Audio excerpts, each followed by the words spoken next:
Pankaj sir, shall we start?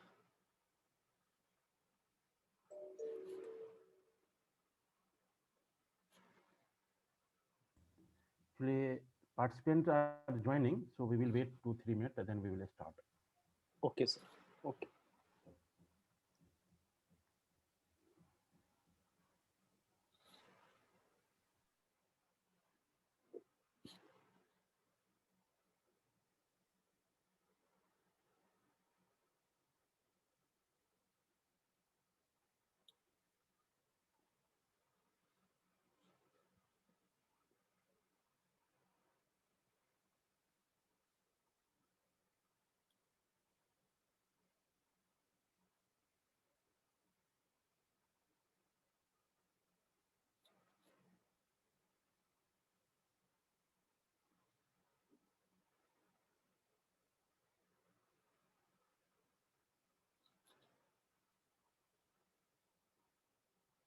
I think Samaya sir wants to say something. You can unmute and you can speak, sir.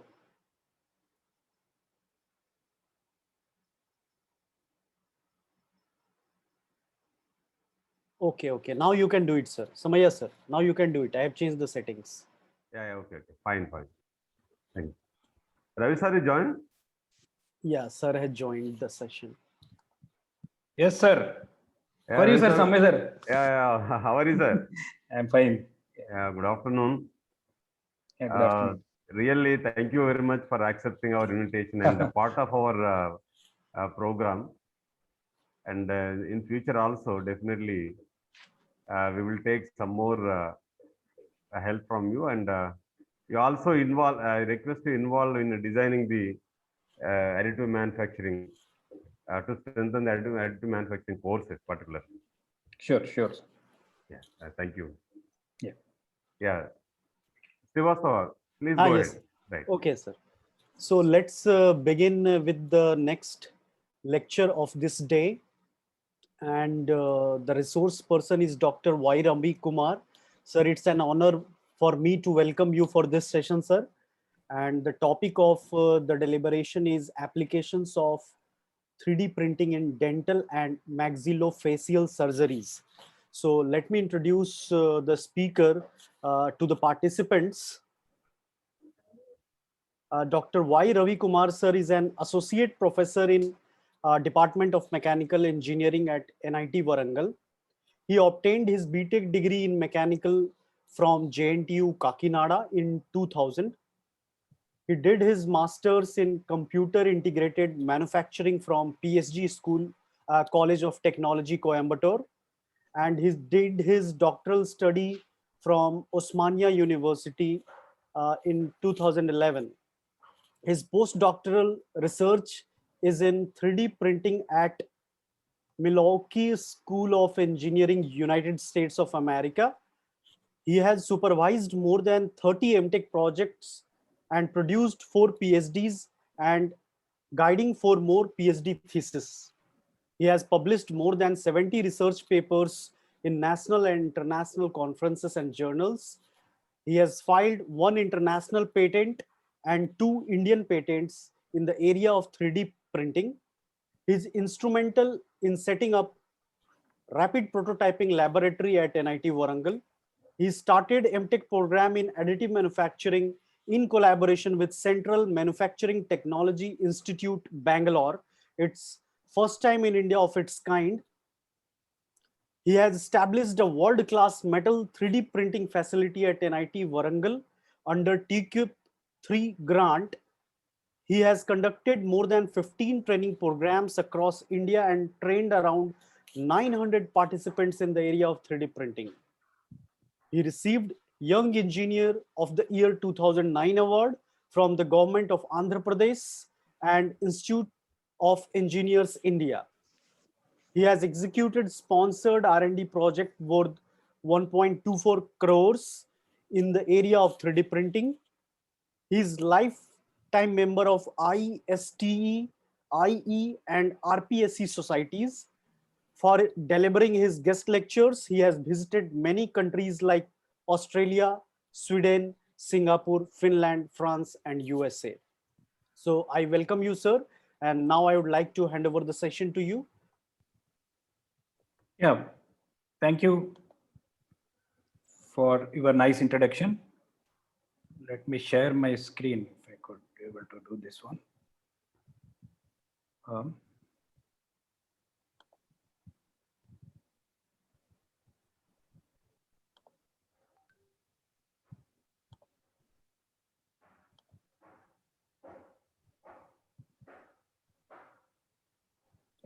Can you please confirm? Is my screen got shared? Yes, sir. Yeah, it's coming, sir. Okay.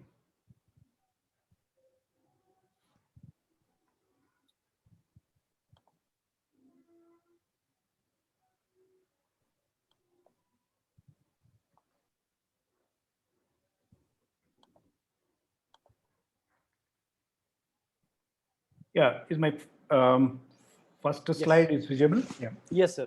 Let It me is clearly visible and you are properly audible, sir. Thank you. Thank you for that feedback. Let me go to the next slide, whether it is moving or not. I think it's fine, right? So yeah, Yes. it's navigating. Yeah. Yeah. A very good morning, good afternoon, in fact, to all. First of all, let me thank the organizer of this Atal FTP, Dr. Pankaj, and the head of the department, Professor Samaya. And of course, the financial support from the Atal is highly acknowledged here. And yeah, first of all, let me thank the organizers and the management of SR Engineering College invited me here to share my experience in the 3D printing. So that too, I think it may be the second series of lecture on the medical 3D printing area.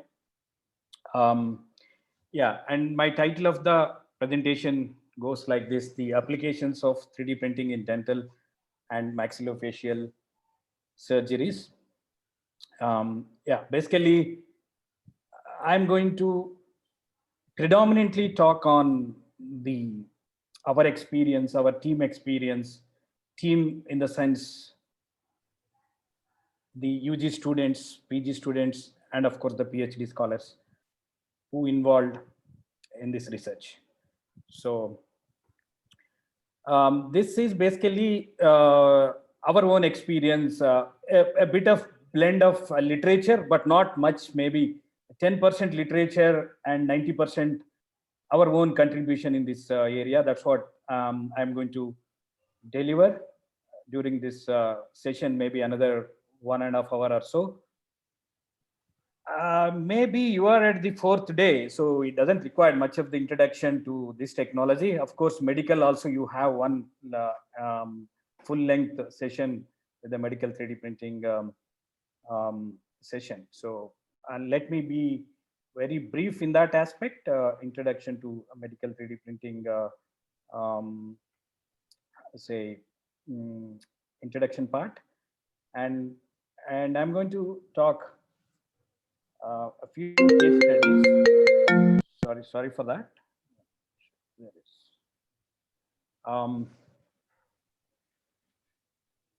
Yeah, it's fine. Yeah, I'm going to talk 6 case studies. Probably it caters craniofacial, dental, and predominantly oral maxillofacial. That's what my title may be, bit oral maxillofacial and dental. Of course, cranial is also included in the one of the case studies. And probably the previous speaker might have made my work somewhat easy to acquaint these terms. What is a cranial, or what is a mandibular, or what is a maxillofacial jaw, or some sort of terminology.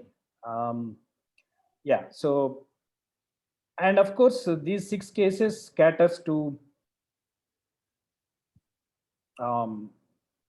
planning the surgery, maybe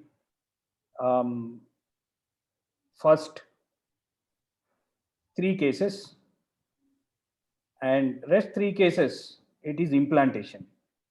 So as we know that 3D printing in medicine can be used in several folds. So right from the diagnostic models, pre-planning models, implantation, and of course prosthetics, design and fabrication of prosthetics, or even it can be extended to, say, templates, guides for assisting the surgery, or some surgical devices can also be customized through that's the beauty, right? So 3D printing is meant for customization, and complexity is free. That is another beauty of this technology, and which is very apt to the medical fraternity in terms of customization, in terms of complexity, right? And of course, time. And here maybe operating time, if you talk about, so it may lead time, if you talk about engineering terms, so it may be the operating time further, it can be reduced. And even the, what you call, the precision levels of the surgery can also be improved. Even a surgeon can come out with an innovative surgical procedure it never been done before with the conventional surgical procedures, right? So I think you might have exposed for the last 4 days on this technology. And yes, Pankaj has said that, sir, we are planning dedicating 1 day to the medical. So then that's where we can even find the importance of medical application in 3D printing nowadays. It is gaining a lot. And of course, the goal is not replacement of a bone or a replacement of a tissue or a replacement of a cell, but it's going to be the replacement of organ. So that's where people are striving, the application of this medical using 3D printing, none other than going to be the organ printing. But we do have certain challenges to talk once we are talking about the organ printing. But anyway, this is what I have planned for the next 1.5 hours or so. So let us start with the introduction part. And I doesn't want to get you bored. Probably previous speakers might have introduced this technology in a nice way. But still, we may be, right now, we will be talking about the medical applications part. So then we need to take a CT or a MRI scan data. That's going to be the start point, or even it can be a point cloud data. Let it be, whether it is a car or whether it is a patient or any organ or any anatomy for that matter. So which we can even reverse engineer it. And back and forth, even you may go with the CAD systems also. So anyway, you have, say, scope. The scope is here, the medical application of this technology, whatever you call rapid prototyping, additive manufacturing, or even 3D printing. So let us focus onto our business, but probably we can see the transformation of this technology from prototyping to manufacturing, or further with the name, a common name is called 3D printing. Probably you may come across all these definitions or the essence of this technology. So if you closely observe the applications of the 3D printing, so this is as for the whole statistics, say the first share may be going towards the consumer products and electronics together, it may be 21.8%. And second place goes to motor vehicle, that is automobile and automotive together, 18.6%. And if you closely observe, the third place goes to the medical and dental. So that is 16.4, almost is on par with the automobile or motor vehicle industry. So that will tell you the story of this medical applications. Maybe other fields like aerospace, industrial business machines, academic institutions. Nowadays, um, the academic institutions, even for that matter, Atal is also encouraging to start a honors, a BE honors in 3D printing or additive manufacturing. And of course, it may be honors or the minors in terms of minors. Yeah, so in that direction, so we at NIT Warangal, we may be a bit forward. Why? Because we have started our MTech additive manufacturing course in 2014, where we have developed 50 to 60 credits of additive manufacturing course stuff, right? So anyway, now with the NEP 2020, right? So that's what it's driving the more flexibility in the curriculum, more interdisciplinary kind of research or the courses. Now you have much freedom towards NEP 2020 scheme. That's what AICT is also promoting, these sorts of thrust areas. So then one can understand even the importance of the academic institutions. But slowly it is growing, but it may be 6.8 as for maybe last year statistics or so. Yeah, even government, military organizations, 5.2 architecture and other applications, which we can see. And then we try to place these applications in a Gartner cycle or a hype cycle, that is expectations versus time. So where you try to place all these applications onto this a hype cycle of Gartner. So where you can see the various phases like technology triggered, that is very beginning of this application, or on the other end where you have the productivity phase, or in between you have the peak of expectations and so on and so forth.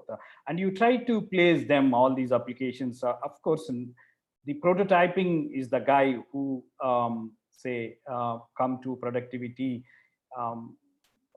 say well before all these applications. Why? Because prototyping was the early applications of this technology. Now it has almost maybe 5 to 10 years, it is getting to productivity, followed by a non-critical aerospace applications, and coming to medical orthopedicians or the early users of this technology. And the most prominent field of medicine is orthopedicians. They have been using this technology quite long time. So this is also almost coming to the productivity, maybe 10 years or so, or even followed by jewelry, domestic or home appliances, or home applications or domestic applications, and dental, or at the most hyped situation. But you have critical aerospace applications, architectural, sports, education, and bioprinting and medical research is just technology, or the application got triggered very recently. And of course, probably you may come across 3D printed clothes, 3D printing in construction industry, and of course, military electronics. So then one can understand the importance of medical, though you have other applications, but medical is having its prominent role that should be played in applications of 3D printing. So, and of course, this is a digital technology as such, 3D printing or additive manufacturing, which we need to start with the medical imaging data. Maybe just you can recollect, you may have an X-ray analogous technology, not a digital technology, but now you have a digital X-rays also. X-ray can be digitized nowadays, you do have, but thanks to the computers, where you have a computed tomography called CT, or a magnetic resonance imaging called MRI. So where probably I have seen the schedule where you had some demo in the yesterday somewhere. So where probably you may be in a better position how to segment these tissues or the region of interest by using various tools like thresholding tools or region of interest tools, or Boolean operations or morphological operations. We do, but CT or MRI, it's basically a raw set of data. It's a grayscale images, which it doesn't convey the information that you are looking at. Basically, it's a raw data sets that normally you will be collecting from a patient from a CT or in terms of CT, MRI, or even it can be ultrasound or a PET or any sort of digital diagnostic system, any protocol which you follow or any modality which you follow for the acquiring the data from the patient, that it should come in a DICOM. I hope maybe you know what is a DICOM format. Basically, that is a neutral format for any CT or MRI or even any such sort of scanners have that which it will support a .DICOM images. So that's going to be the start point of this journey of your medical 3D printing. So probably you need to do a image processing. Why? Because you are going to get only the raw data sets from a CT or MRI scanner data, but which we need to do a lot of processing, create a masks or creating a lot of stuff based on your region of interest. So for example, you have a COVID patient and which you maybe your intent is to know the level of infection that the lungs of a COVID patient got affected. So then your region of interest could be the lungs, but not the surrounding ribs or the spine. But basically, you may be much worrying, or your region of interest will be the lungs. So then, by making use of these medical image processing softwares, you can pick your region of interest, organ of interest, anatomy of interest, or your various tissues which it has been surrounded at your abdomen, but you may be interested at a particular point of time. So based on the grade, scale value, or the Huntsfield numbers, or basically that is your density of the tissue that it's getting, say, thresholded by using various tools of medical image processing software. So we do use a software called Mimics. We have a license of that Mimic software. Then we do use a Mimic software for doing this sort of processing of medical image data. And then which we need to back and forth move to a CAD system. So then it should have such a interfacing of your data with the CAD system for designing an implant or a prosthetic, whatever it is.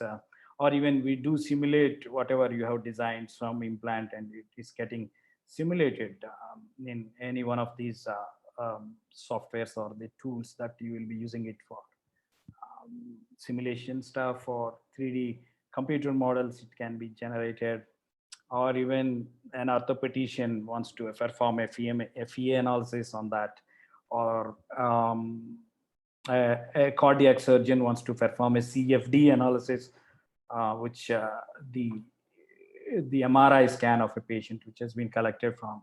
Then, so then we need to even say interfacing your medical data, the raw data sets that you have been collected, which it can be even transferring into various platforms of FEA or CFD kind of analysis. And then we do have some of the situations where we do require a physical model. Obviously, 3D printing or additive manufacturing is the guy who takes complexity as a free of cost and customization. So that's driving the medical field of this 3D printing applications, as we even know that. And we do a design validation stuff. You have designed, developed some implant for a patient specific thing, which we need to validate it. That should be done by making use of these medical image processing softwares. And I put some of the softwares that we can come across in this space, that is Mimic software, and which you may have other softwares like 3D Doctor, Simpleware, and some of them are open sourced also. If you are looking for some kind of open source softwares, but these softwares, proprietary softwares, are very costly. Some of them are costly, some of them are not that much costly, but depends on your budget and other requirements maybe. But still, you do have nowadays, that is an opportunity for us to get some open source or a free software that you can download. And the capabilities may be different, but basic tools, normally you use the DICOM, importing the DICOM images and converting them into an STL file or AMF file or a 3MF file or any sort that a 3D printer can take up. So then even you can make use of open source softwares like a 3D slicer to do some extent of your requirement, the basic tools that you cannot expect, the advanced tools which the proprietary softwares may be having. But definitely that depends on what kind of requirement that you do have in this space. Then you can pick your tool as for your requirement. So of course, but still you do have a lot of say softwares, but why still we need to have a physical models? Physical model is a physical model. So for example, you take this model, so you cannot expect a single specialized surgeon is going to perform this surgery. Why? Because this is related to a maxillofacial surgeon's job. Apart from that, an ophthalmologist can also be part of this surgery to place the eyeball in the right place of the orbital. Otherwise, there will be a chance of losing his vision, right? So then, which it's going to be a multi personalities in the surgeons also. It's not a single person job. And of course, which we need to educate the patient, and then which these models are quite handy. The physical models are quite handy at any part of your anatomy of a human body as such.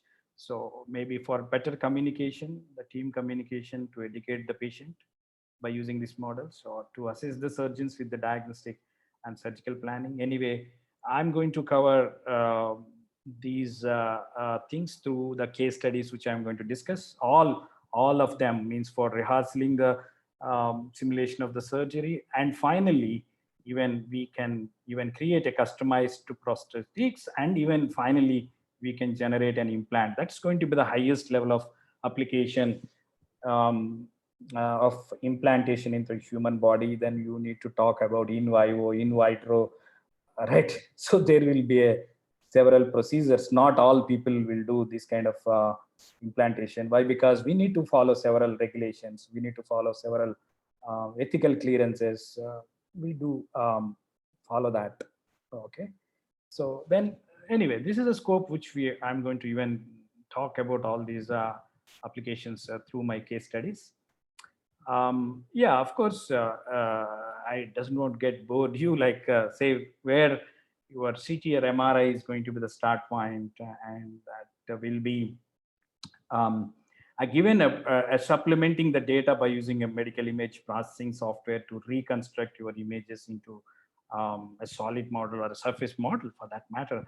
And further, it can be sliced into a CLI or SLI file format. That depends on what kind of machine, what kind of technology you're using it. Then that codes, maybe G code, M code, similar codes will be sent to the machine, and where your product is come out, that can be used in several folds, right? As I said, like, so it can be a preliminary application just for diagnostic purpose, these models, or for planning the surgery or the rehearsal of the surgery. That is the second level of application. And third level of application, even you can go designing some prosthetic or designing some implant and placing it into the human body. That is the third level of application. And the fourth level of application is going to be the organ printing. So whatever we are printing, that's just only the bones or the tissues. But as such, an organ can be printed, and can it be a functional organ? Can it be replaced. So that's the quite interesting application. The fourth level of application of medical 3D printing is going to be the bioprinting. But anyway, yeah, we'll try to put some light in that direction also. Though I am not an expert in argon printing, so then let us share some of the state of art of that application in this area. So let us talk about these applications as like one of them is implants, as we are talking about. So if you see the medical device manufacturers across the globe, like it may be an anatomics, or it may be a Jimmers, or it may be a Stryker, who plays a major role across the globe in terms of implant manufacturers. Then why they are looking at these technologies, especially 3D printing or additive manufacturing? So probably you might have understood at this point of time, you are going to mimic, you are going to biomimic the human anatomy. That's the first underlined point which we need to. Why? Because your conventional manufacturing systems cannot produce or cannot mimic the human anatomy. Let it be bone, let it be a tissue, let it be an organ, right? So then how it is getting mimicked, biomimicked? That's only you name any um, area of your region of interest, maybe a chest implant, maybe a spinal cage, maybe a spinal wedge. Let it be any. That's basically a bone replacement or a bone substitution with an implant. So it's going to be more attractive, more customizable, more personalizable. Not only customization, even it can be personalized, even it can be biomimicked as for the patient requirements. That's the beauty, maybe in terms of implants, maybe in terms of planning the surgery. There's another application, as we have been talking about. Even regulators like FDA and other regulators, which they will be giving certifications for these softwares or the systems or the products as such for, say, maybe using for complex surgeries. Like if you take a pediatric heart surgeon, the challenge could be a day's baby or a month's baby should be getting operated onto her or his heart. So then how complex it is a surgery once you are maybe using a conventional tools, but definitely 3D printing will enhance the scope of precision of the surgery, and so on and so forth. That it's definitely in that direction. And even orthopedic casts, and one more beauty is, as we know that we can generate a bio-inspired lattice structures of the bio or nature inspired designs. Either you call in an aerospace application or in medical applications where the lightweighted structures was playing a vital role. So which you can make these, you can design, develop these kind of say lattice structures or the bio inspired designs. So that is quite interesting. And of course, nevertheless, it can be in a drug delivery system where you can personalize your pills or the dosages of your medicine. So that's quite interesting for personalization in the drug delivery as another application. Then we can keep on talking about several applications, maybe in pharma, maybe in drug delivery, maybe in medical, maybe in dental. Though I used the term dental, but if you see the dental medical, maybe it may go in one hand, but if you go to European countries or US or somewhere, so they will be seeing in a different things, maybe dental and medical separately. But maybe if you talk about the dental, say, or oral maxillofacial as such, like where an orthodontic a person where he has to align the teeth, typically they may use say kind of a bridges, or they may use a kind of a clips or a wires. Normally they do use, but you can customize these teeth aligners in a nice way as for the patient. That's what Align Technologies, which they have been doing it.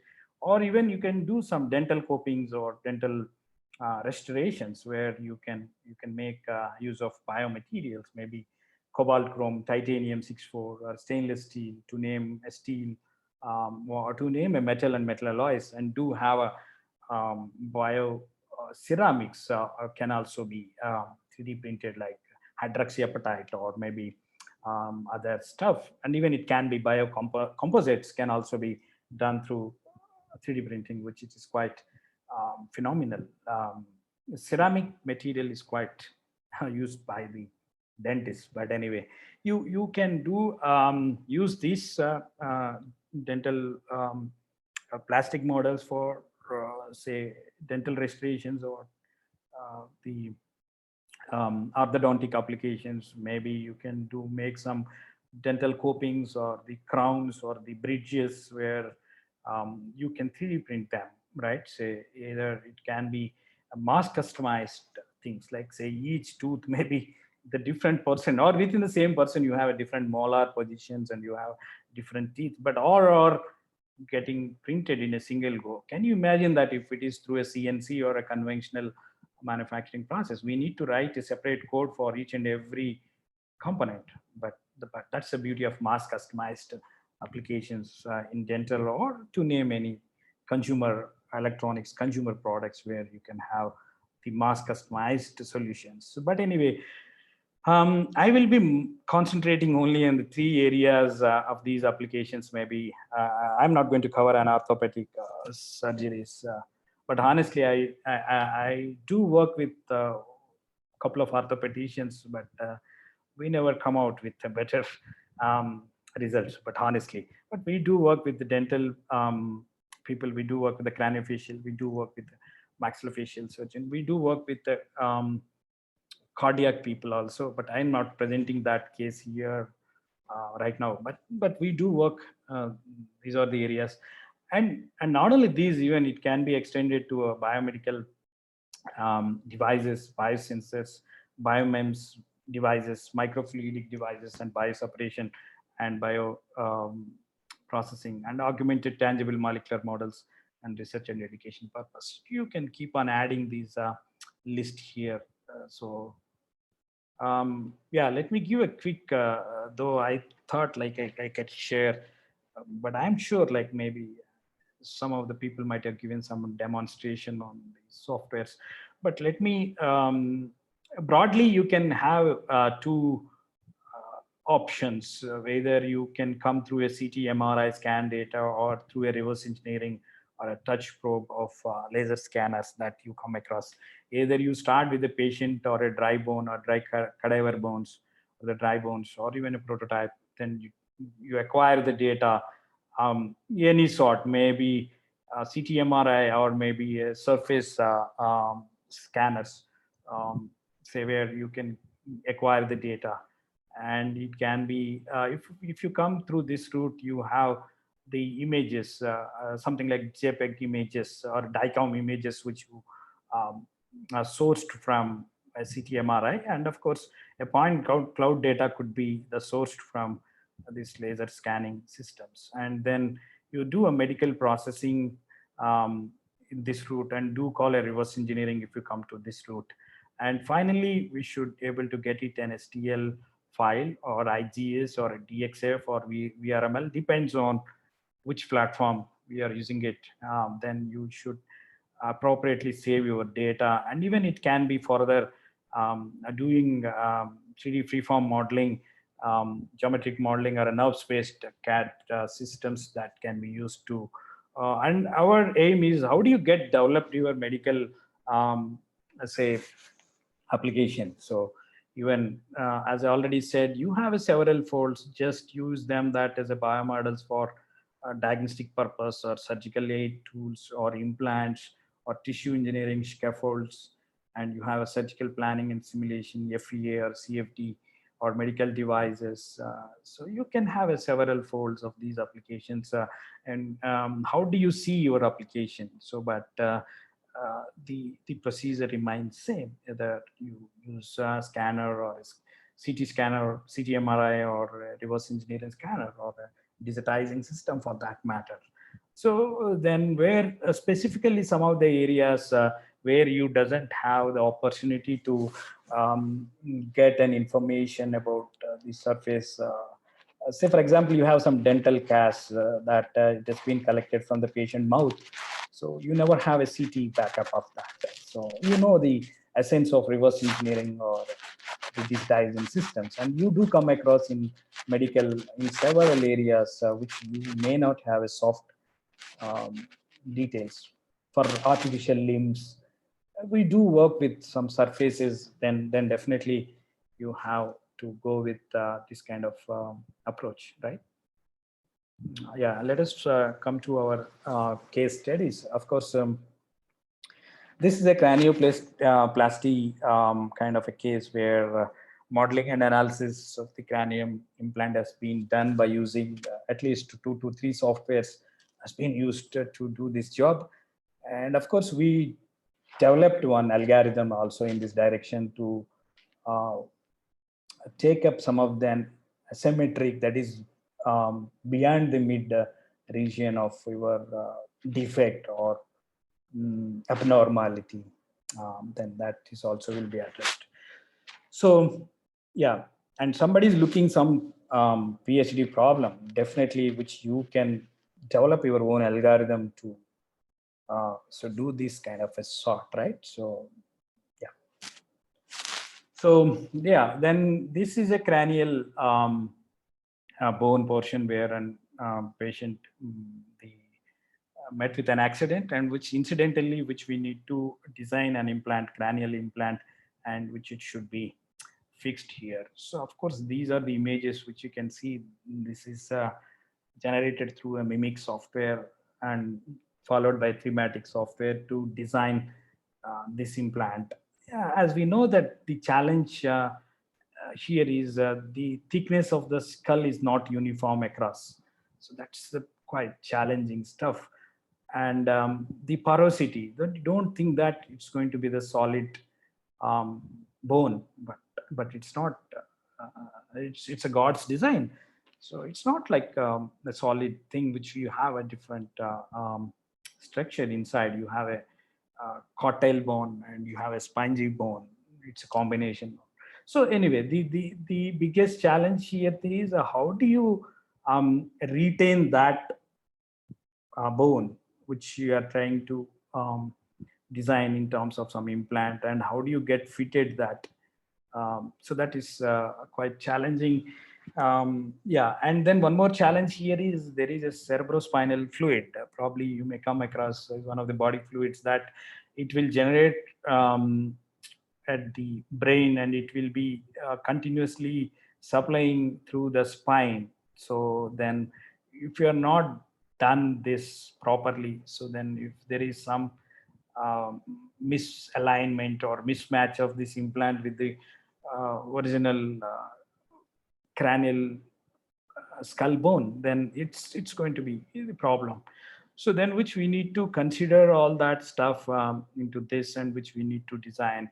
And 3D printing will give you different iterations or the different say designs, or these implants can be done, and checking for the fitment of that implant can also be done. And we do develop a nerves-based approach to say address some of the asymmetric or beyond the midline deformations. If it is below the midline deformation, or in other way, if it is the defect is a symmetric defect, right? So then we can make use of a mirroring option, mirroring plane, and then you do say replicate as such from the survived side to the defect side. But it is not always worked out. Why? Because accidents, or we don't know whether he's going to broke his skull in a symmetric way or in a symmetric way. We don't know that, or it can be an accident, or it can be any malfunctioning, any such sort, but we don't know that. So which we need to sometimes develop our own algorithms to address those stuff.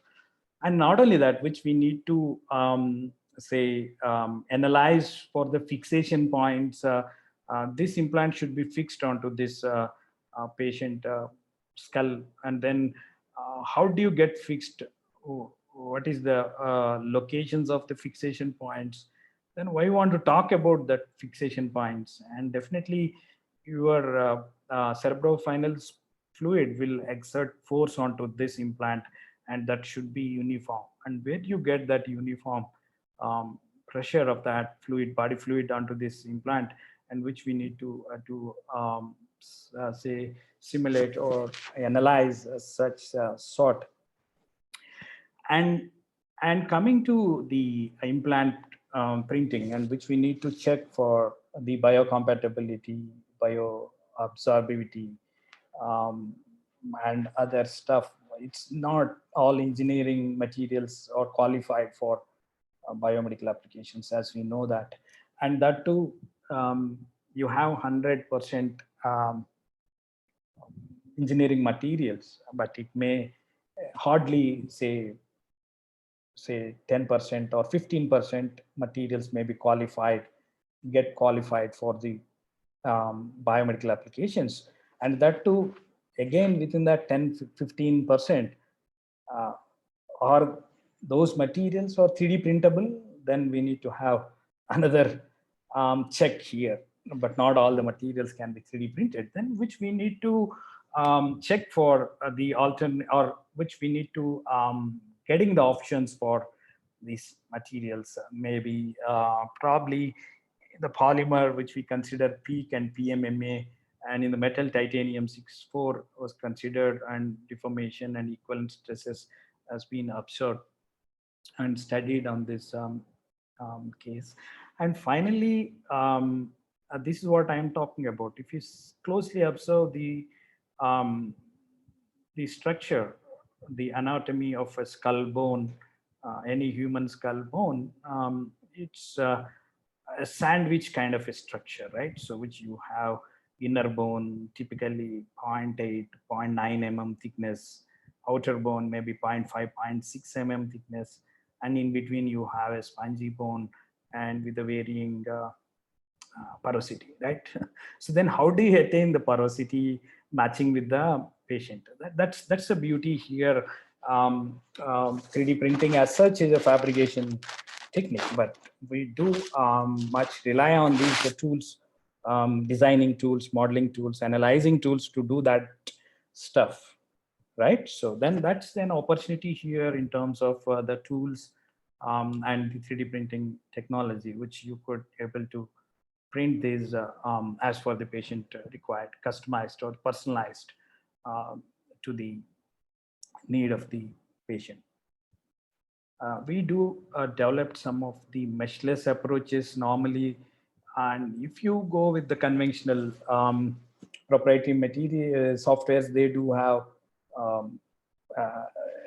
element-based kind of approach, which we, along with our PhD students, we developed a meshless approach, different algorithm, which is even we do use Rhinoceros software also for some extent using that. And then we have done our own algorithms also in this area. So that's where you have plenty of scope to work in this area if somebody is looking for some kind of a PhD problem.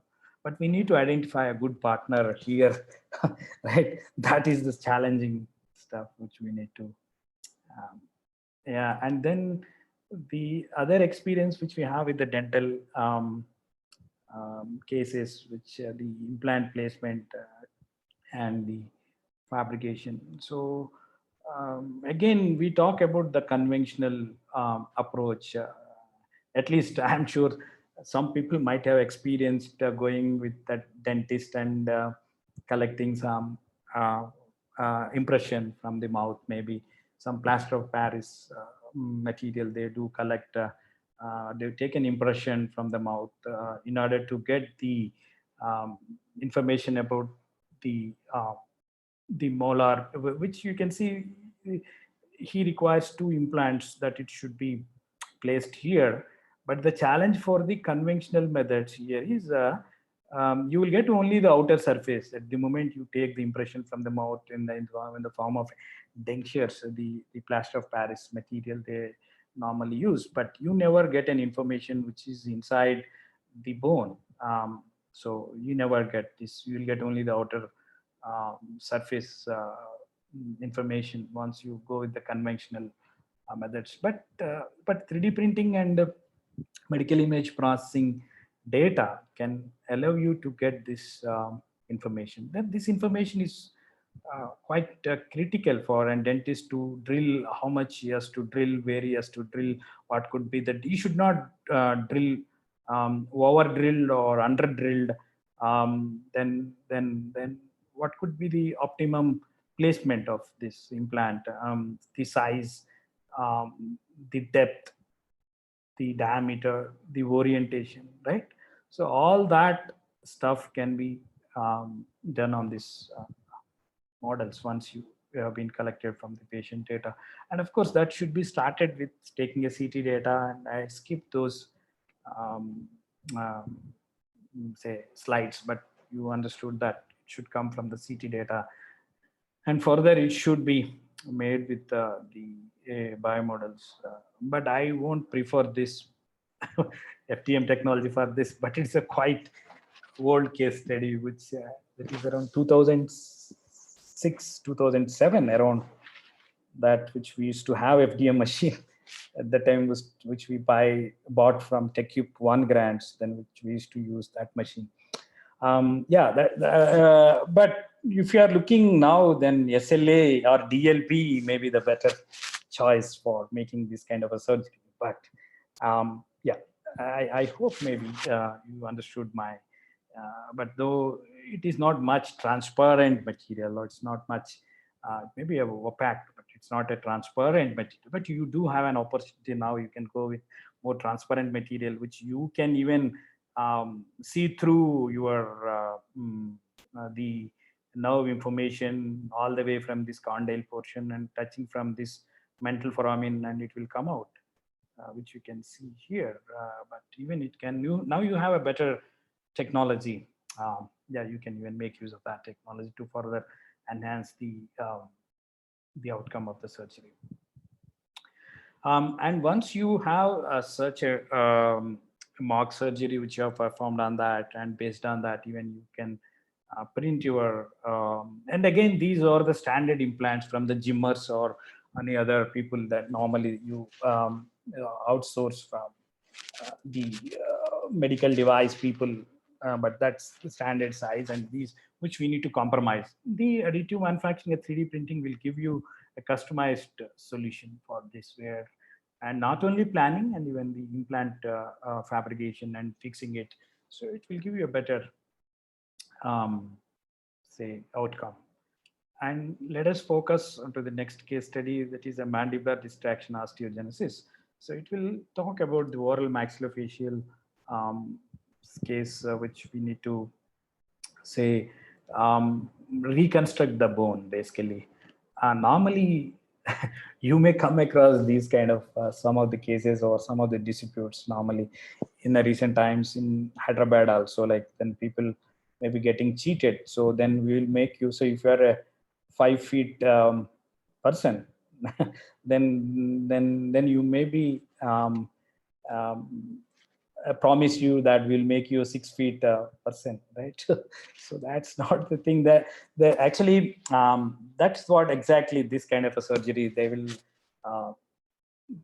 lengthen the bone, but that depends on various factors. But anyway, that kind of a surgical procedures is called as distraction osteogenesis, which they will stretch your bone. Maybe bone will be having its own bone growth, but you may use some distractor to guide that, and then it can be done. But then how 3D printing is getting the role here, but definitely which we need to, which you can see this girl, she's 80-year-old girl, and which we can see the abnormal growth of the bone, which does not happen from this one side. Normal opening is not attained. That is 4.5 centimeters is a normal opening of the mouth, and which she could not perform. You can see the deformity in the other, say, orientation. And then which we need to start with taking the data, CT data, and then processing it, reconstructing that data, and then further, which we need to, here the distractor has been designed. This is what I'm talking about, this distractor, and which they will leave the bone will grow. That depends on the bone growth, age, sex, and other factors. Then how much it should be brought forward, and twisting action, right? So all that should be guided through this distractor device. So they will cut, leave the space, and then there is a screw kind of adjustment here. So then she need not come daily for following up this case. So he or she, but this case is a one of the 8-9-year-old girl. So she need not come to every day to the surgeon. She can rotate by using this screw, and then which we have the opportunity in terms of physical model through 3D printing. So which it has been collected from the CT data, and which we can see literally. You forget about the 3D printing, then how do you get set this attaining the symmetricity of this bone? So we need to twist the arm, right? And we need to stretch the bone. For example, if you see the ramus height and the survived side to the defect side, so which it should be lengthening this bone, and it should be getting twisted, right? So all that, so we can perform on these that kind of vector calculations of that kind of developing that device. So it can be effectively used, this 3D printing technology for that matter. And once you have come out with the outcome based on these models, and you can devise your instrument, then it can be placed here, which you can see. And this is the before the surgery, and this is after the surgery. But still you may get some doubt, but it is not 100%. This bone has not been grown properly. Yes, you are correct. The bone growth will be there up to teenage, but she is 9-year-old. That's what it has been overcorrected, but it should be done once she turns into 18-19-year-old, once she cross her teenage, and it should be done. But my intention here is how 3D printing technology is helpful for planning or devising this kind of um, distractors or any device that you use for any application. Right now we are talking about oral maxillofacial. It may be a minimal invasive surgery for heart surgery, for that matter, for a cardiac person. So we do develop some, even we made some prototypes also for one of the cardiac surgeons for minimal invasive surgeries. So then it need not restrict it to a maxillofacial application. So it can be extended to everywhere. That's my intention to talk those words here. And then the next case study, so it's going to be an ameloblastic fibroma of mandible. It is a different case, a cancer patient, which again, he needs some bone restoration, bone reconstruction. That is in terms of this fibroma of mandible, ameloblastic fibroma of mandible, which we can see. This is the portion I'm talking about. So then, which we need to anyway remove this cancer bone, which we need to take out, and how much we need to take out. Then again, this is a symmetric defect. In that case, you do not much worry about your attaining or copying the form or the geometry or the dimensions to survive it to the say defect side.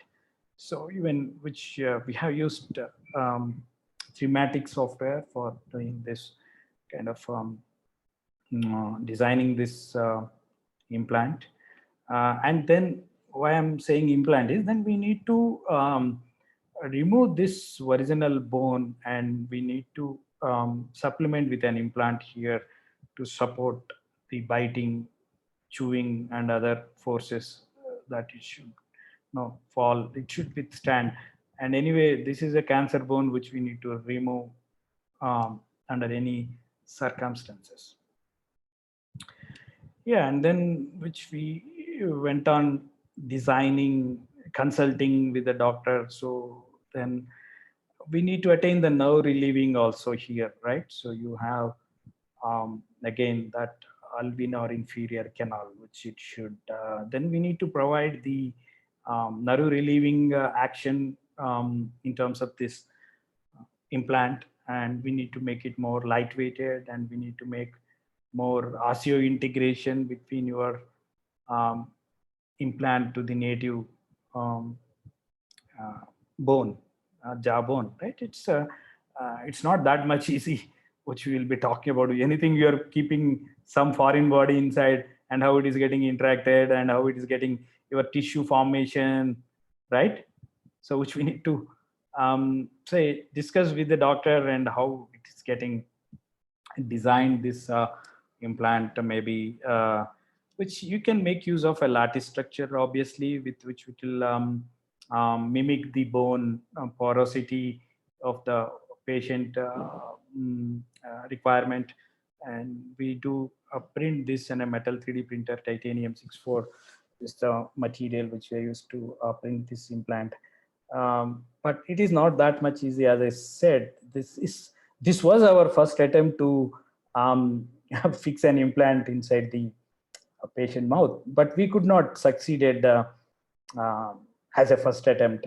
But what we have done some extent helping the surgeon to even making use of these models for planning the surgery. But unfortunately, we could not succeed placing an implant. That I said already, the next level of application.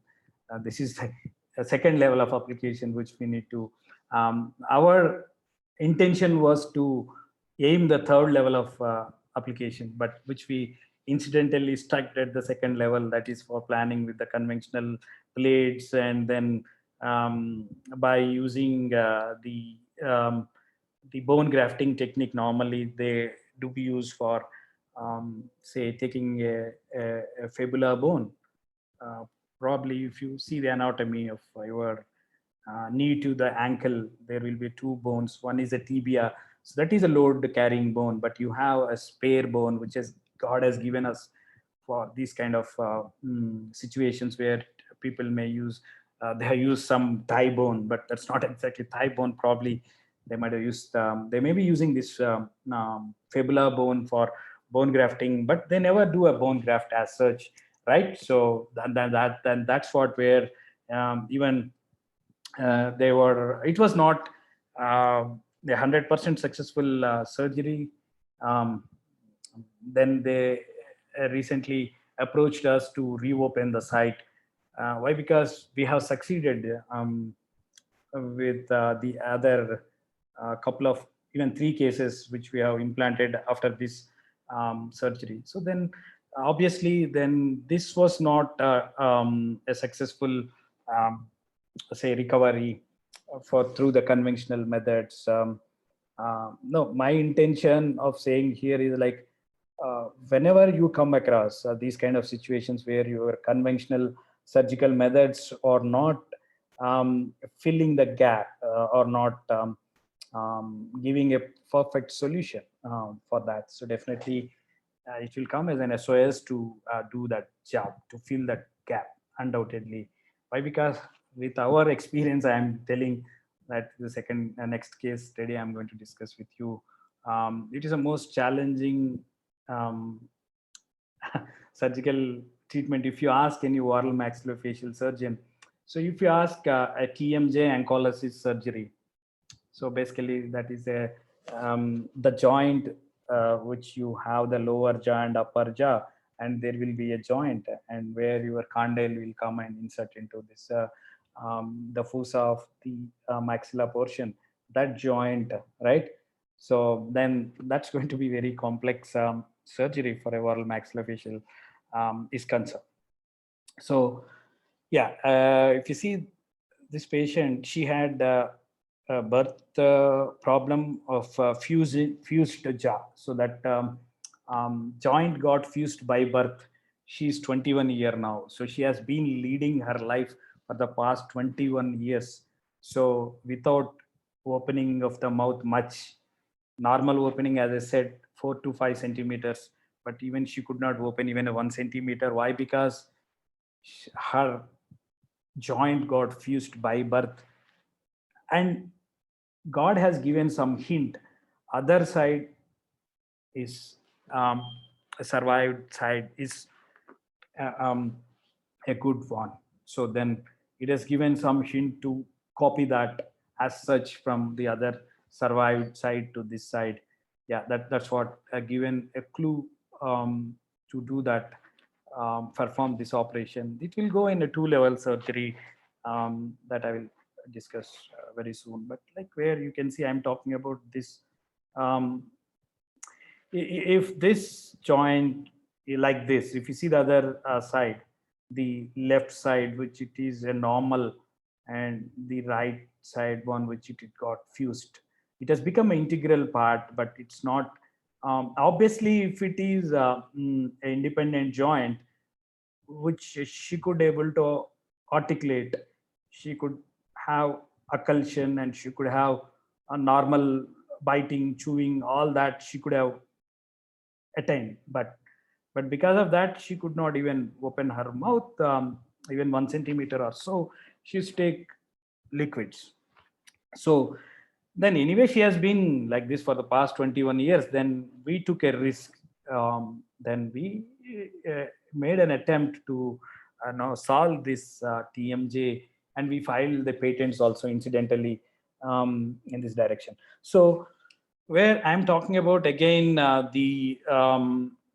the surgical methodology is same, that is distraction osteogenesis procedure, like where we need to leave the gap, leave the gap, and slowly stretch forward this bone. So maybe 2 mm, 3 mm, 4 mm, 5 mm, 19 mm to get set this bone like this. And anyway, this is a distractor which previously also we have been discussing. So then this is what where we need to say plan the surgery, and we need to not only planning, we need to perform the surgery during the surgical in the operating room. So this is what which I'm talking about, which it has been say yeah, this is during the transformation which it has been open and it has been fixed, this distractor. And initially 1, 2 mm, 3 mm, 4 mm, this is during the transformation, which we can see that the stretching or the bringing forward that lower jaw. And once you stretch forward that lower jaw, and which it will be say aligned, otherwise she has been like this, right? And now which we can see it has been brought forward because of that say distraction osteogenesis surgical procedure with the aid of 3D printing technology.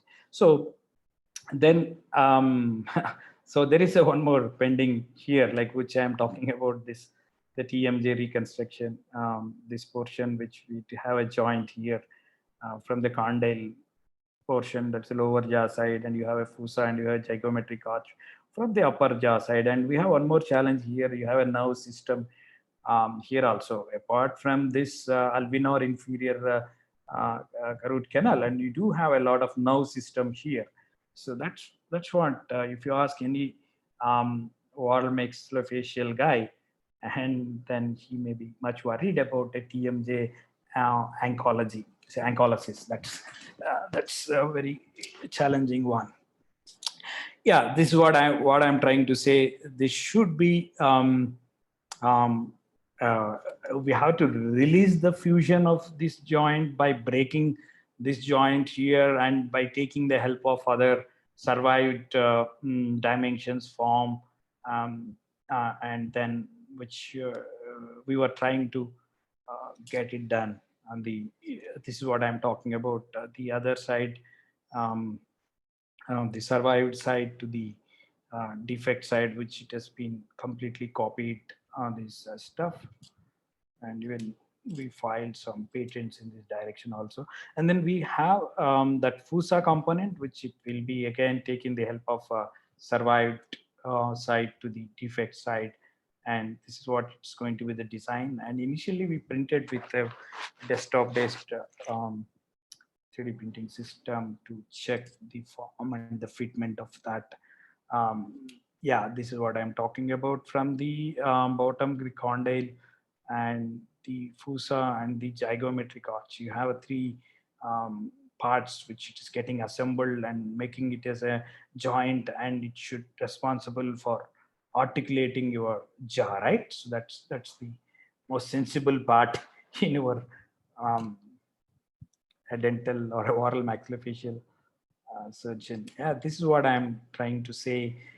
Before it's getting fixed into the human, the patient mouth, and the with that thing which we have printed the skull part and the implant separately. This is again metal powder based system, titanium 64 is the material used here, and in order to avoid metal friction, and this is been polymer, biocompatible polymer. Everything is FDA approved, and everything is as for the regulatory guidelines and certification. Otherwise, you will be in a trouble, right? So then, yeah. And then we do develop what you call a guide, which just like that, he cannot drill a hole to fix this implant onto the skull portion, right? So then he needs some guide, some template that it will help him to drill the holes, and then subsequently fixing that into the patient. Yeah, and then I was very much available during this surgery, which we have performed. Right now, I'm here and my PhD scholar, and of course my JRF in one of my DST projects. And you may be knowing him. He's a Professor Ian Gibson, the writer of that additive manufacturing book. And we do have a collaboration with them, and we developed this implant along with this collaboration. And incidentally, he visited us, and during that time we fixed this the operation. Yeah, once you can see, once this fusion of the joint has been released after 21 years, she could able to open her mouth, normal opening, the 4 centimeters.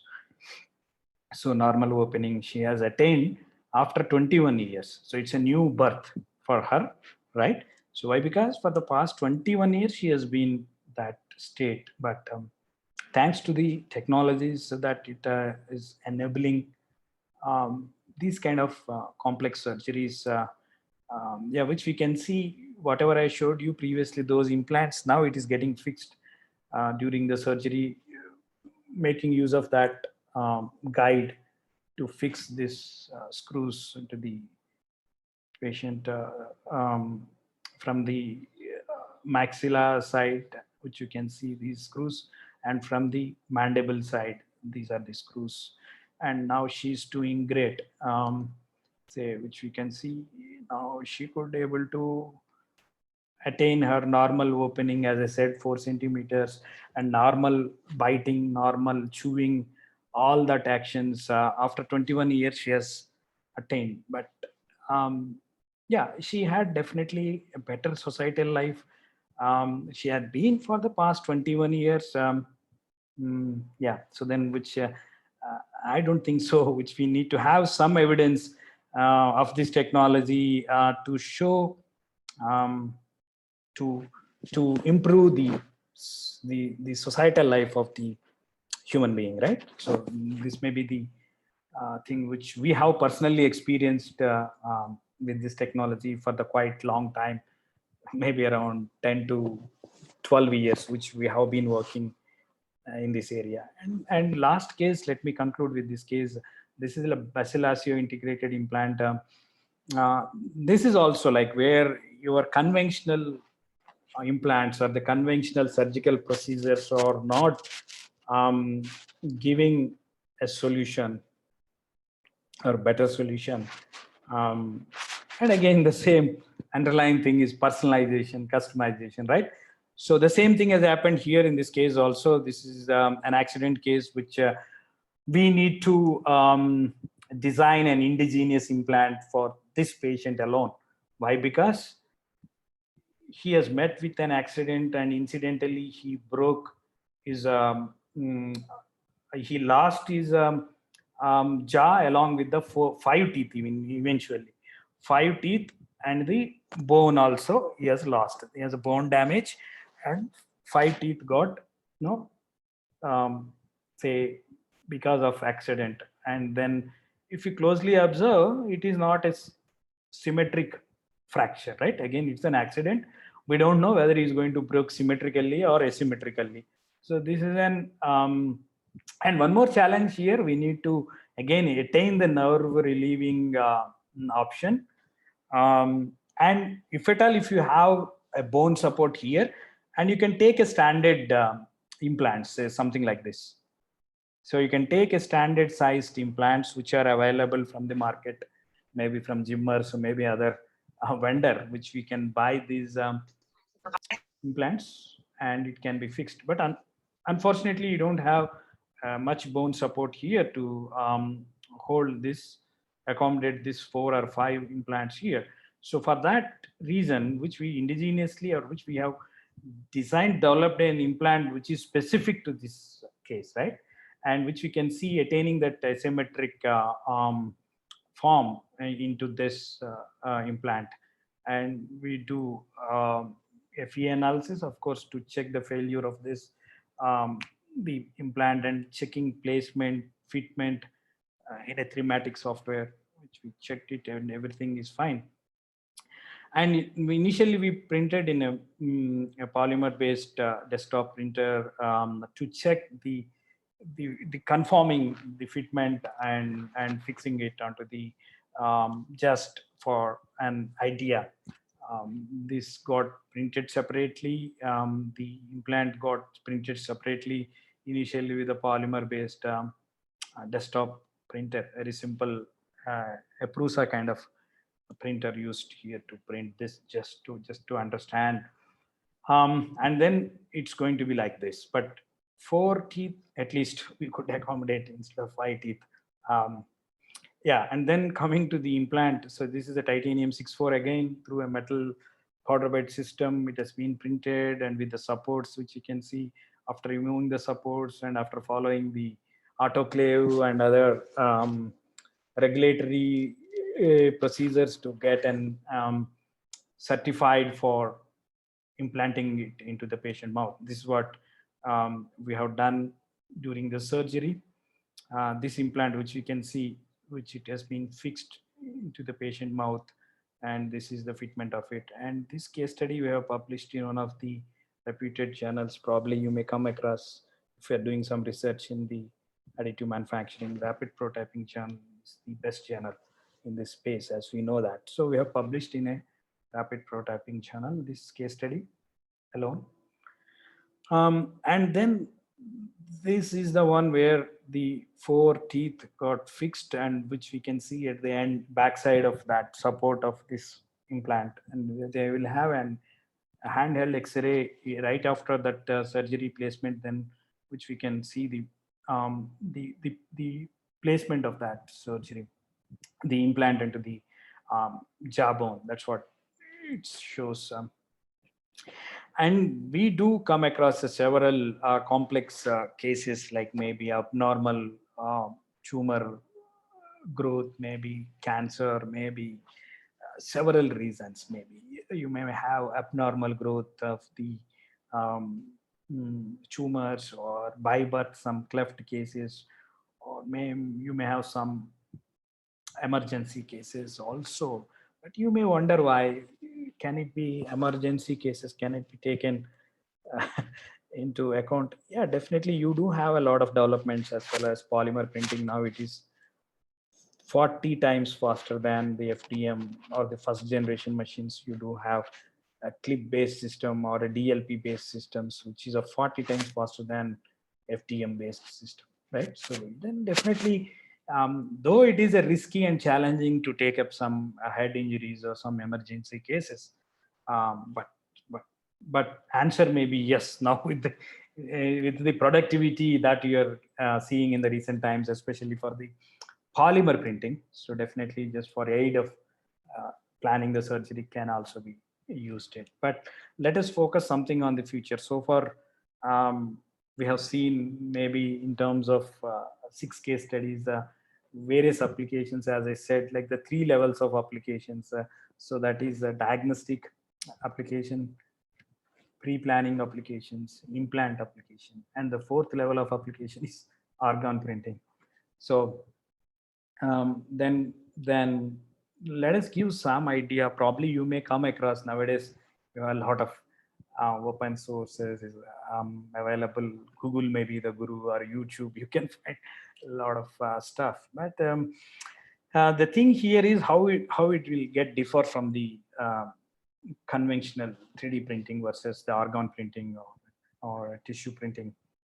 So definitely the raw material is different here, like which you may not be using a man-made synthetic material to be used here for organ.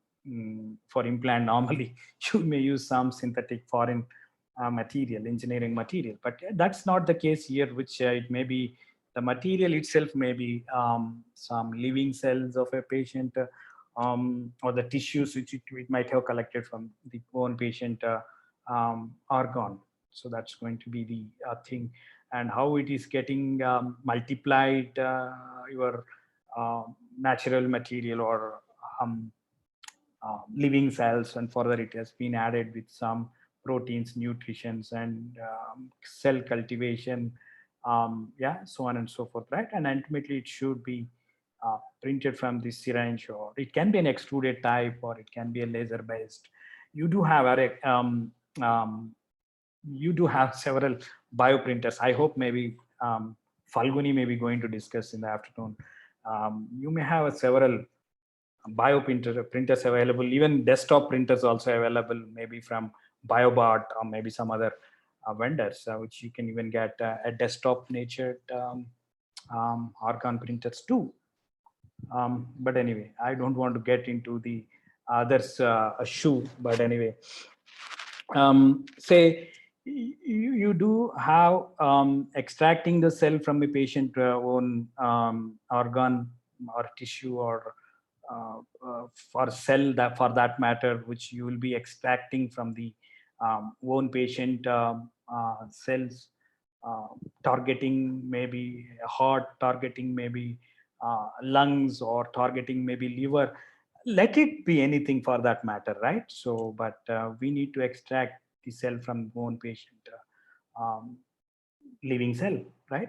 So then that should be getting cultivated in an incubator, and further adding some kind of a stuff to that, and just like that you cannot say transport into the patient body again, right? So we need to check for mechanical strength. We need to check for rheological bioabsorptive bio sort of characteristics or the properties which we need to evaluate before it send it to the again putting back or repairing that organ or replacing that organ or tissue for that matter. So you have a cells will be grown into tissues, and tissue will be grown it as a organ level, right? So then you have these constituents, so like how it is getting then there will be a lot of challenges. Just you are saying that you do this and implant it. No, it's not. I hope maybe Falguni may be going to address those kind of issues through a bioprinting technology. But whatever I know, I'm sharing with you. But experts may talk on that. So I'm not a right guy to say comment on this. But anyway, definitely it's going to be a lot of challenge here to replace such kind of complex organs.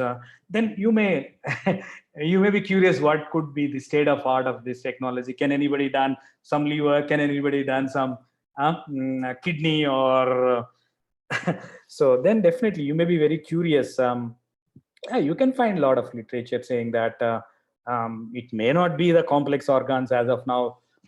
It may be a simple bladder. People have been already bioprinted and fixed successfully, or it may be a skin for that matter, or even it can be a blood vessels. But whatever I'm talking about, blood vessel or a bladder or a skin, but it may be a less complex organs, rather than it may be tissue, rather than which you want to say magnify that as an organ to talk about. So definitely people are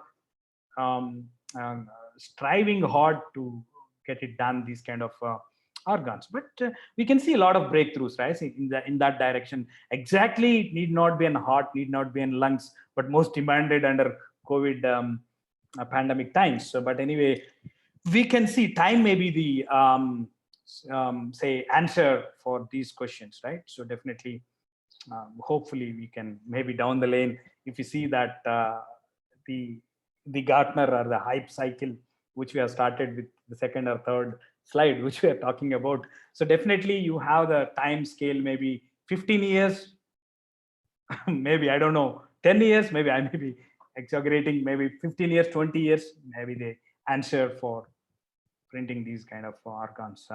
And let me summarize what I have done for the last 1.5 hours. Then we started with the medical scanning technologies, CT, MRI predominantly, and it can be any other sort which you can get output as a DICOM image. Let it be X-ray, digital X-ray, but you get those images in a DICOM image. Yes, so that is very very first stage of your application. And then we do talk much on the mimic software, and you may have other softwares also for that matter. I am not a representative of any one of the softwares. Why? Because we have a license and we have a software. That's what I'm talking about. Our own say experience by using these tools. So maybe in terms of mimics, Thematic, Voxem, 3D Doctor, and other medical image processing softwares. As I already said, like we have a different levels of applications. Virtual models out there. You can have a diagnostic models, pre-planning models, and customization of your implants and prosthetics. In terms of 6 case studies, I have almost covered all this, right? So which oftenly use implantation, but you do come to the level of first or second level. But coming to the third level, and if of course fourth level, I'm trying to get into this area, but so far I didn't get any opportunity to work on this area. But anyway, so whatever we have done successfully the 3 levels of applications that I'm sure that I have presented before you. And medical devices also, like it can be an implantable, non-implantable, like tools, guides. Even I showed you one of my case studies, which we have used some guides. It's basically a non-implantable device. It can be implantable device in terms of your implants, which I have been talking about. And support devices, maybe for orthopedicians, it can be an arm brace, knee brace, and so on and so forth. But I didn't discuss here even it's a very good weapon for under pandemic times called COVID-19, 3D printing in terms of customizing, personalizing the PPE kits, or in terms of fabricating the components for the ventilators, spare parts, or splitters, ventilator splitters, or even it can be a nozzle swab for your rapid test, or it can be a oral swab for your RT-PCR test. So even it can be make use of this technology for making use under the pandemic times, where you have no logistics and no supply chain. Why? Because your supply chains got disrupted. And why? Because you are working with the compressed logistics or supply chains under that situation of pandemic, any pandemic for that matter. So it's a very good tool for coming out of pandemic times. And of course, which we do talk about tissue engineering and organ printing and bioprinting. That's what we have talked about. And it is not good if I acknowledge these people here, our partners. This is a collaborative research. Without them, we cannot do anything, right? So those are the people who start the requirement and the solution in any healthcare system. So then, which I would like to acknowledge Dr. Shekhar Reddy and Dr. Aditya Mohan from Panya Dental and Research Center, Hyderabad. And for dental cases, Dr. P. Mahesh from Naranda Dental College. And for financial support from DST and CRB with the wide file numbers here mentioned. And of course, last but not the least, my UG boys and PG students, and especially PhD scholars. You might have seen the citations of the publications or the patents which we have filed with the help of these. So just, I'm not an expert, just I'm a supervisor. So I will be, I'm a presenter basically, and I'm not a guy who really involves a people who really involves. Those are my students. So I would like to acknowledge highly here my students who involved, especially these 6 cases which are presented here.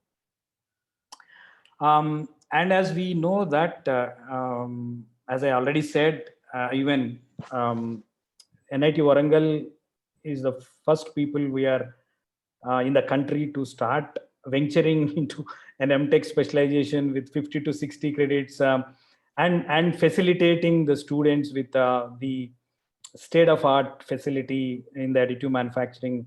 So our 3D printing, which covers metal 3D printing facility from the 3D Systems USA DMP Flux 100 metal 3D printer, basically with the 3D expert software, which it will simulate. You have a lot of scope to work with the metal printing, but I didn't discuss anything about the standards and the certifications and the qualifications of these parts. That is quite interesting, which we need to know about that, right? Say, anyway, so which we have been in that for the quite long time in this area to work on the metal 3D printing.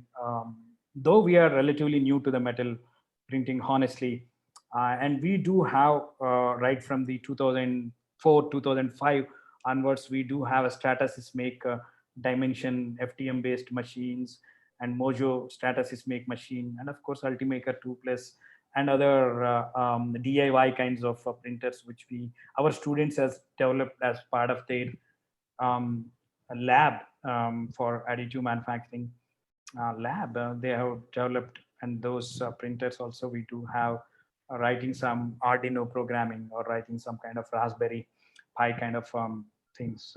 But I'm not a say expert in that, but students are very much experts. If you're having any queries, or let me know and let me try to address those kind of things which I could able to do that.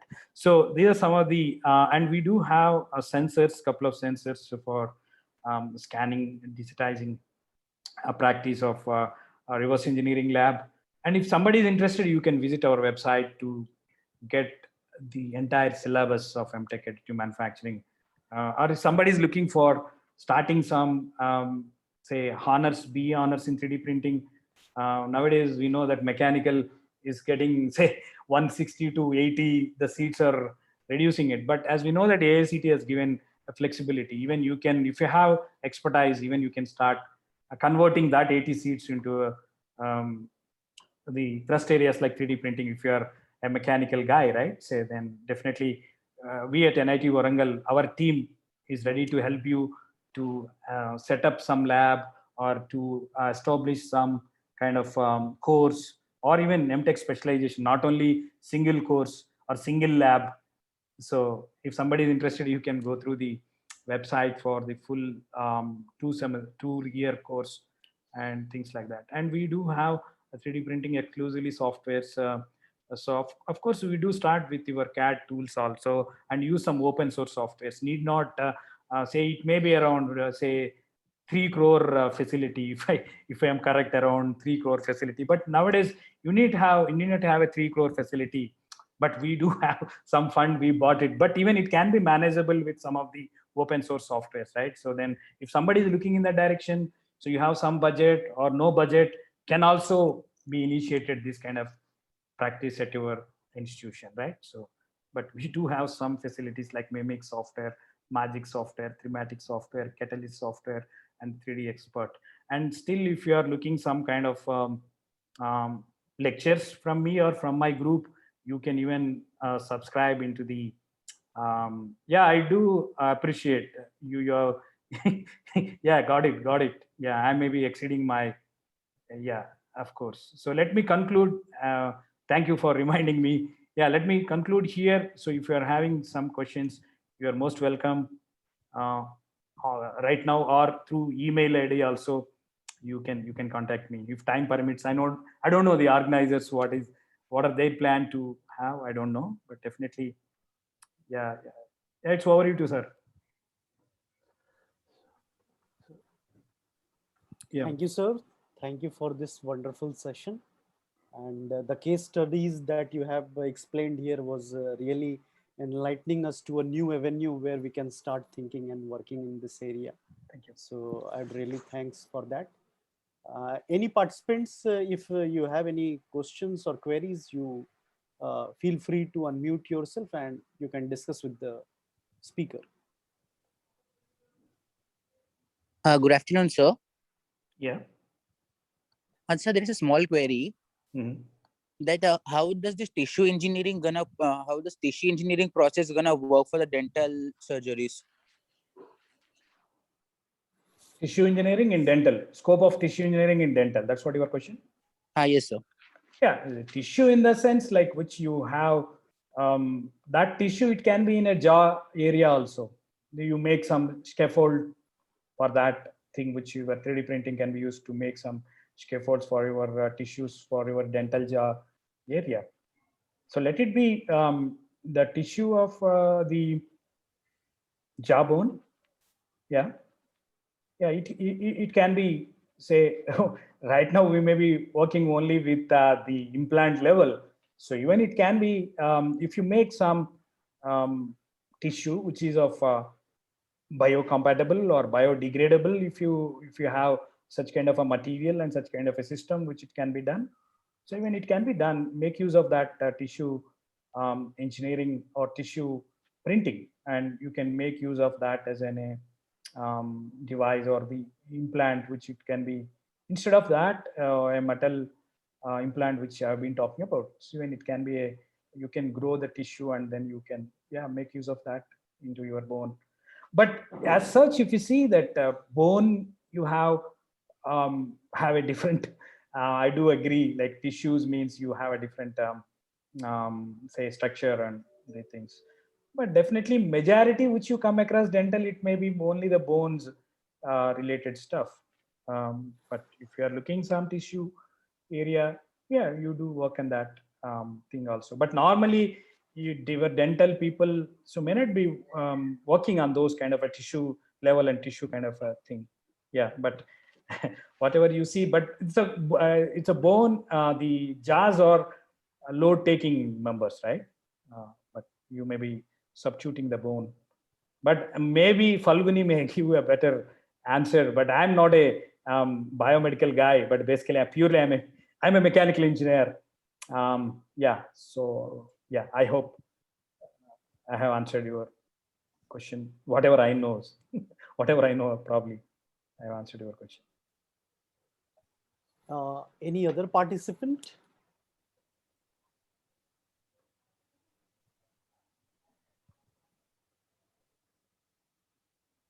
If anybody is having any queries or any question in his mind, you feel free to discuss. The chat box also, I'm not finding anything. It's very clean. I don't know whether they have slept for the 1.5 hour. No response. Anyway. Yeah. Sir, this was really very interesting, and I would like to thank you for giving us your valuable time, sir. Ravi sir is also close to the lunch time. Maybe they are hurry up. Yes, yes, yes. Yeah. Thank you for your nice lecture. Really, there is a lot of application you are included. Really, we are really wonderful lecture today. Thank you. Thank you. Thank you. Whatever we have done, we have presented. Yeah, good. Thank you. Thank you. Thank you. Thank you, all. sir. Then I will take a leave. Thank you. Bye bye. Yes, sir. Thank you. Take Thank you, care. Stay safe.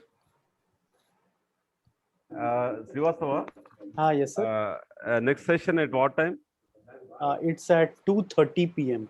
Yeah, yeah. IIT Hyderabad. That, Yeah. Professor, right. Yeah, a Okay. professor from IIT Hyderabad. So this entire day is dedicated to this biomedical Biomaterial. sciences.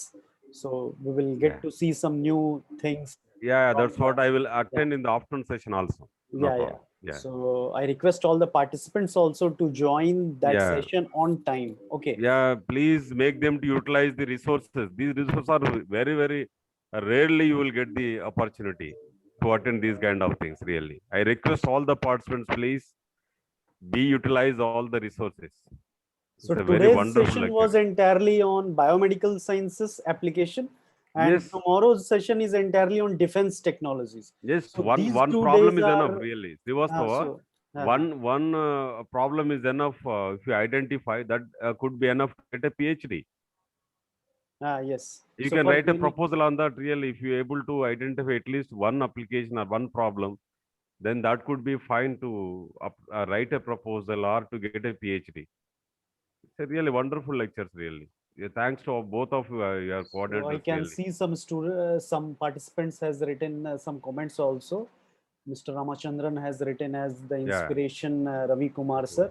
So I acknowledge, but anyhow he left. Instead, if Yeah. you have written this in his presence, he might have felt Correct, very correct, well. correct. So now we will close this session and we will again assemble at 2:30 p.m. Okay. Okay, right, Nana, right, Pankaj, right. So the feedback link is shared in your WhatsApp group as well as here in your chat box. So please fill that.